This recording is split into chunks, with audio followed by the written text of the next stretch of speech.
مدینه منوره کې صحابه دي، د صحابه او زندگی ده او زندگی د پیغمبر علیه الصلاۃ والسلام په تربیت کې ده. ډېر ځله بعضې نوي صحابه دي، د هغې سره پیغمبر علیه الصلاۃ والسلام ډېره ښه زندگی تیروي، ځکه هغې ته تألیف قلب په خاطر باندې چې د هغې زړونه اسلام ته لږ مایله سي، نو چې کله به یو خبره وله پیغمبر علیه الصلاۃ والسلام به په هره مسله کې د هغې سره ډېره نرمي کوله چې د اسلام څخه نفرت پیدا نسی او د اسلام څخه ستړي نسی. مدینه منوره کې یو نوجوان صحابي دی، نوی اسلام قبول کړی دی او مدینه کې د کجورو د خرماو د درختو باغ دی او په دې باغ کې د یو بل انصاري صحابي چې هغه مسلمان دی، زوړ مسلمان دی، د ده څه مخکې اسلام قبول کړی دی، د هغې یو لس درختې ورننوتلي دي. نو هغه نوجوان صحابي چې نوی مسلمان سوی دی، هغې چې د خپل د باغ د حفاظت لپاره دیوال وي، دا دیوال کږوالی پیدا کوي، نو برای هغه انصاري صحابي ته ډېرې زارۍ وکړې، ډېرې خواستې وکړې چې دا ستا د باغ لس درختې پر ما خرڅ کړه.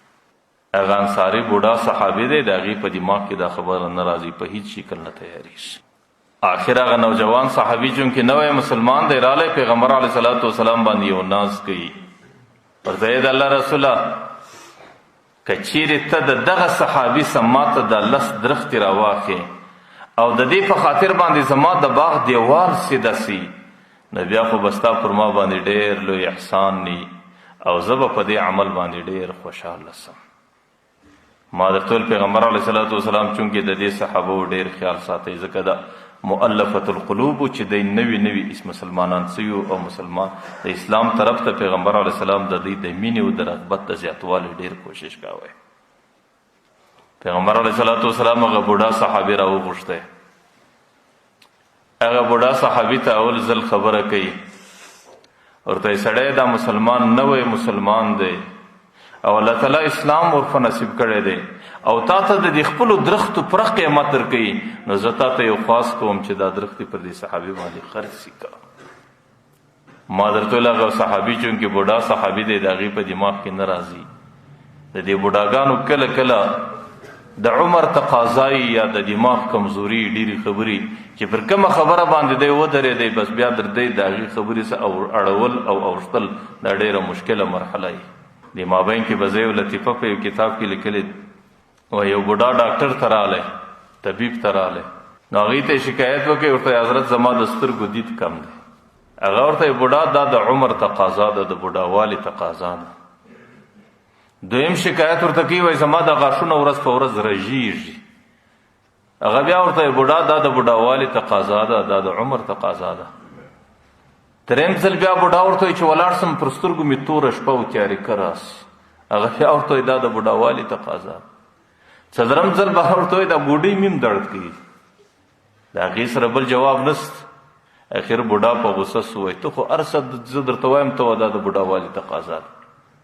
هغه طبیب ورته ویل بوډا دا ته چې په غوسه یې دا هم د بوډاوالي تقاضا. نو ما درته ویل د دې بوډا کله په خبره په دماغ کې په سمجھ کې نه راځي، هغه د ده د عمر تقاضا ده، د ده د دماغ د کمزورۍ علامه ده.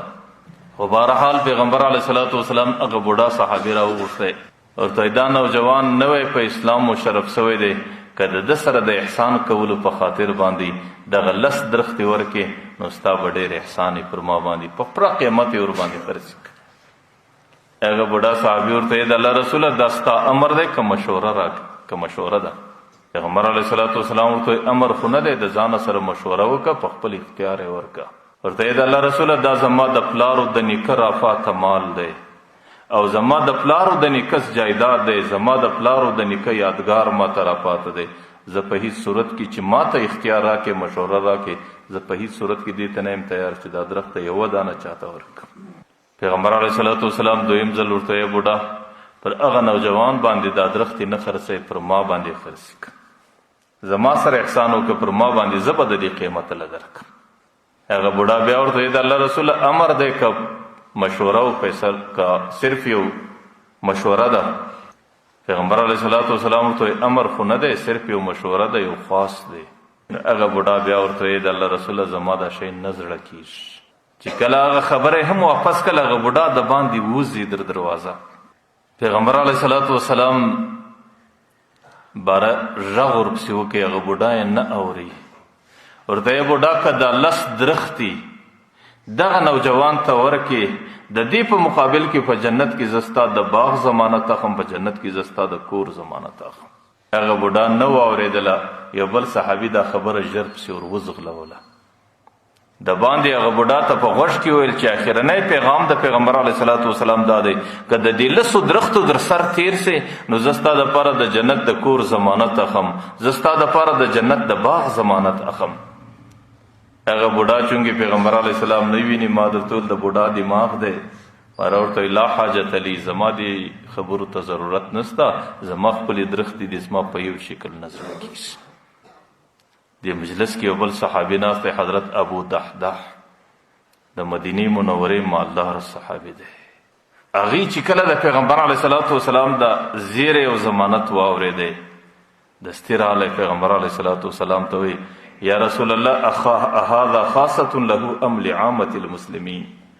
دغه ضمانت او زیری چې ته پیښې دا خاص دی بوډا ته وایه که دا عام مسلمانانو ته دا وایه؟ که خاص دغه بوډا دا درختې تا ته درکې ده ته الله جنت کې کور ضمانت ته اخې، او که بل چا د ده دا 10 درختې و تا ته راورسولې د هغې دپاره هم ستا ضمانت دی. پیغمبر علیه صلات وسلام ورته د بوډا دغه 10 درختې چې هر چا در ما پورې راورسولې د دې ملکیت یې زما لاس ته راورسوئ، یا د دې نوجوان ملکیت لاس ته ورورسوئ، د هغې ټولو دپاره زه دا ضمانت اخلم. هغه سړی دستي راووتی په بوډا تاسیس.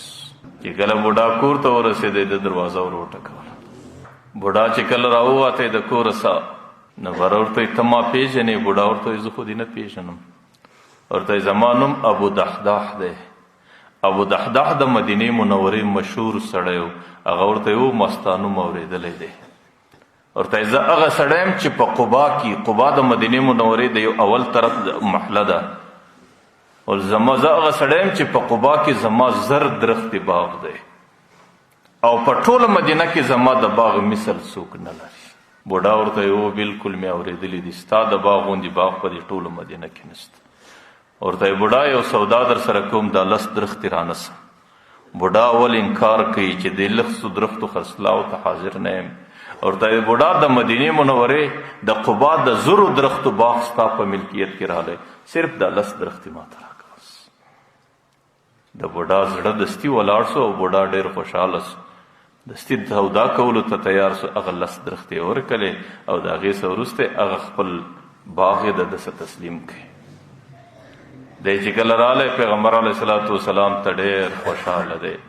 ای د الله رسول 10 درختې ستا په ملکیت کې دي چې په کوم چا باندې وقف کوې ستا اجازت دی، زما د طرف اجازت دی.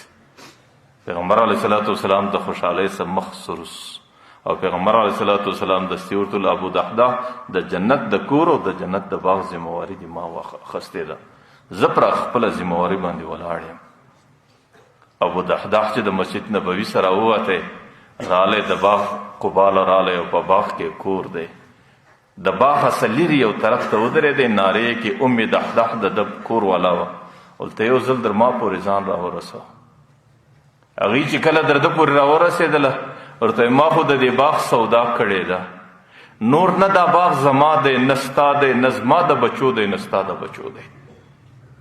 ورته زما زړه دومره لا نه غواړي چې زه په دې باغ باندې در دې خونه او در دې کوره پورې در ننوځم، زه پر دې ځای درته درېږم. نور دا باغ پردی دی، خپل بچان در لاس ونیسه، خپل تورې پر دې وږه باندې واچوه، در ما پورې راځه، ما او تا به د استوګنې دپاره بل ځای پیدا کړو. هغه زنانه ورته وایي چې څنګه سودا دې کړې ده؟ ورته دا مې د جنت د کور او د باغ په مقابل کې سودا کړې ده.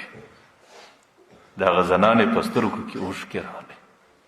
ورته والله ان هذا اليوم لخير ایام عمرک، په خدای قسم نن مې په داسې حالت کې ولیدې چې ستا سره مې څومره زندګي تېره سوې ده، داسې بهترینه ورځ کې مې نه وې لیدلی لکه نن چې مې په کومه بهترینه ورځ کې ولیدې.